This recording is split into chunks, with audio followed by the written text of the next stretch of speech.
Good evening and welcome to the NDTV Dialogues, a conversation of ideas. Tonight we focus on what should perhaps be one of India's biggest policy issues at the moment. The fact that India will have the largest number of people in the world, more than China. China and India will be at par at about 1.4 billion in 2022, and after that, India will actually take over. Will this be a demographic dividend or disaster? How are we actually gearing up for this? Joining me for more on that, I'm joined by Shailaja Chandra, former Secretary of the Government of India, as well as former head of the National Population Stabilisation Fund. I'm also joined by Sudha Pillai, again former Secretary of the Government of India, also earlier of the Planning Commission. Also with me, Vikram Singh Mehta, head of Brookings, and also Shaurya Doval, director of the India Foundation, two prominent think tanks. I'm also joined by Sanjay Kumar, National Program Officer of the United Nations Population Fund. Thank you all very much for joining me. Ms. Shailaja Chandra, I asked the question in the introduction, demographic dividend or disaster. Do you think we are factoring the fact that we're going to have the largest number of people in the world much sooner than expected into our policy at all at the moment? I don't think the quality of population is being looked at. That is unfortunate. And it has not been looked at for decades. What happens is you work in silos. So you look at aspects like, is our family planning tools available? Is the infant mortality rate coming down? Is the maternal mortality rate coming down? It is. But is it enough for a country which is now having a huge momentum? It's like a train. You can't stop that train. Women are going to produce children. Can you stabilize it with using some sort of strategies which would help, which go beyond health? Health comes into the picture after the child is conceived. Before that, it is just nothing. I mean, sort of it's an adult, I mean, it could be an unmarried girl, it could be anything. If you ask me, it is a demographic, I would say definitely not just a dividend, it is something which we have to be very proud of because we are going to stay young for a long time. Our dependency ratios, unlike Japan, unlike China and all those other countries, are going to be much better. We will have problems, but because our children are settling abroad, they're settling outside where they use, the joint family system has crumbled, but even so, we have much more going for us. If this population is skilled, if this population is educated, we can certainly be first in the world, maybe 20 years from now, 30 years from now.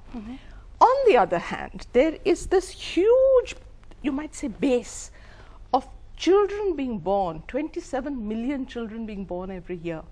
Of that 27 million, about a quarter are born in Bihar, Uttar Pradesh.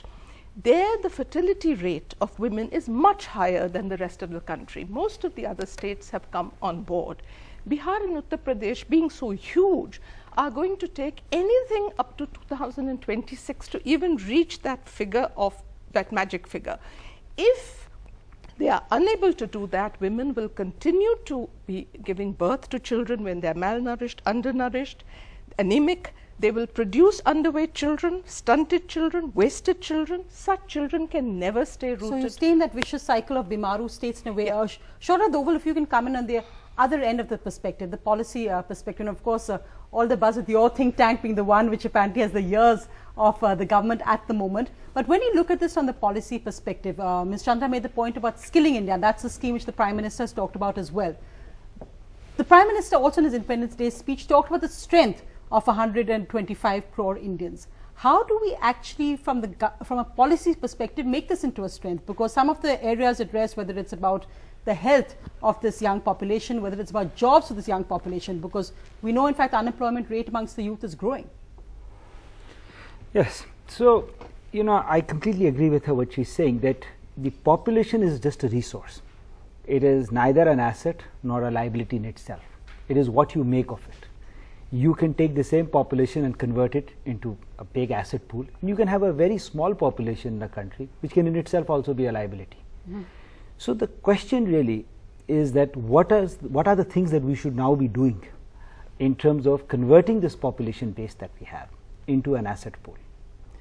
And there you are right, because we actually do need policies right from the time of birth all the way through, of empowering, of educating, of skilling people so that they become productive resource. I mean, in any classical economics debate, labor is a factor of production. It's a resource. But it is labor in itself is not a resource unless it is skilled and it is trained and employable.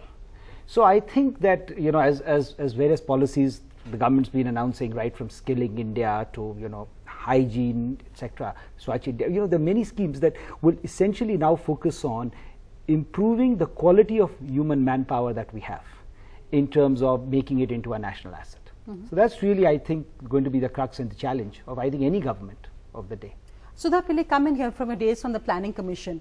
In a sense, planning has become a bad word. Family planning is a worse word, given the experience that we've had. And just recently, when you look at what happened in Chhattisgarh, the sterilization tragedy, why is it that India has always been so coy, as it were, about this population issue? And while we can, of course, look at it as a resource, as a wonderful gift, the fact that we have such a young population, the fact is the strain on our resources is growing, because eventually they are limited, whether we talk about water, whether we talk about forest land, the strain on resources will grow as your population grows.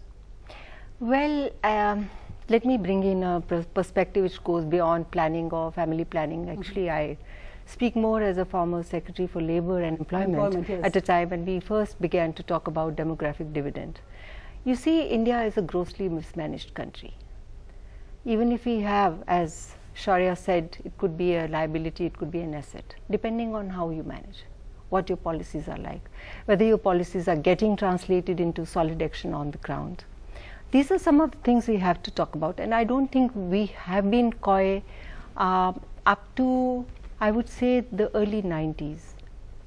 There was a kind of a accepted program of the Government of India, which was, I think, called the RCH, the Reproductive Child Health, and then RCH. Yes, I know, I was a collector at the time, and we were all we were given targets, but I fortunately happened to work in Kerala, where things are moving well in tandem with the public expectation. And we need to also look at people as human beings, and we need to look at their emotional needs for security, and we need to look at our health systems.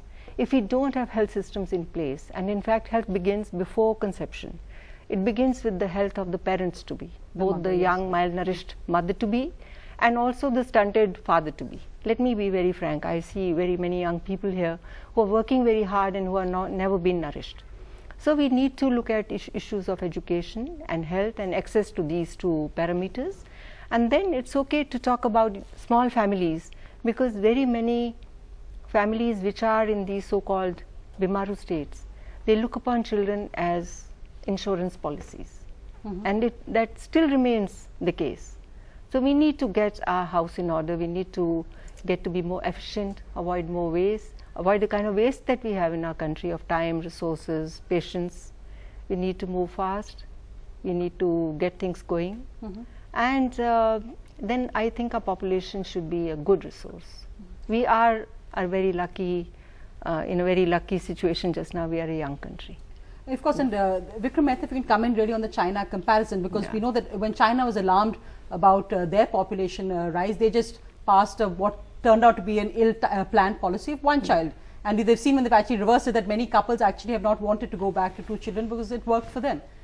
India's had the opposite issue, but when we talk about skilling, when we talk about, often the refrain you hear from industry that we can't find people we can actually employ.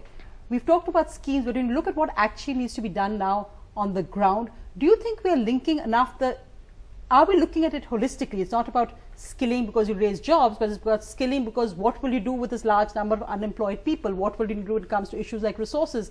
The kind of full circle that comes with the population explosion like this. Well, yeah, so you raised the issue of China, for instance. China's growth in some senses was driven by large migration from the countryside into industrial cities, relatively low real wages, high savings rate, and therefore high investments. Now that worked until such time as the labor surplus dried up. And so for the first time in 2012, China's dependency ratios actually started to increase. And today their real wage rates are going up, the competitiveness of the labor intensive industry is declining. So in some senses they took a decision which, with the benefit of hindsight, is proving to have misfired. We have, I think, got all the answers. We know that we are a young country. We know that if we don't do something about providing jobs and meeting the expectations of this young, hopeful population of ours, we're going to create a resource for social upheaval. We're going to actually make people very unhappy, and that will then make them susceptible to extremism. So there is no question about the fact that demographic dividend, this buzzword, could turn into another buzzword, demographic disaster. So what can we do? What should we do? Again, the answers have been given. It's a question of employment, it's a question of training, it's a question of meeting the, providing health, because that's also absolutely critical.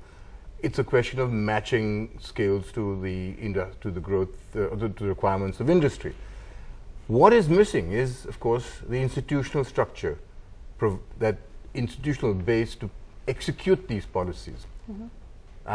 We have two very senior former government officials, so I'm not going to actually say this, but I often look at the institutional structures and say, how can 17 different ministries actually implement a policy on skill development? Today I know we have one ministry, but still there are 17 other offshoots of it which are still existing. How can the state government and the central government actually, with such diverse challenges, implement all these issues? How can industry play a role when in fact industry has not really been brought into this decision-making factor in a holistic way? So unless the whole issue of the institutional structures relating to execution of policies that are known to, that need to be implemented, is actually focused, is actually developed, we're not going to be able to reap the benefits of our demographic profile. That's clear. No, and the worry is that the population growth is outpacing the pace of any policy or program we'll announce, because by the time, I said by 2022, many of the targets being set for the programs are not even there. All sorts of numbers get, we know how many people are supposed to be less than 29 years of age, we know how many jobs need to be created. The numbers are numbers, of course, but the fact is every single number that we see presents us with a huge problem.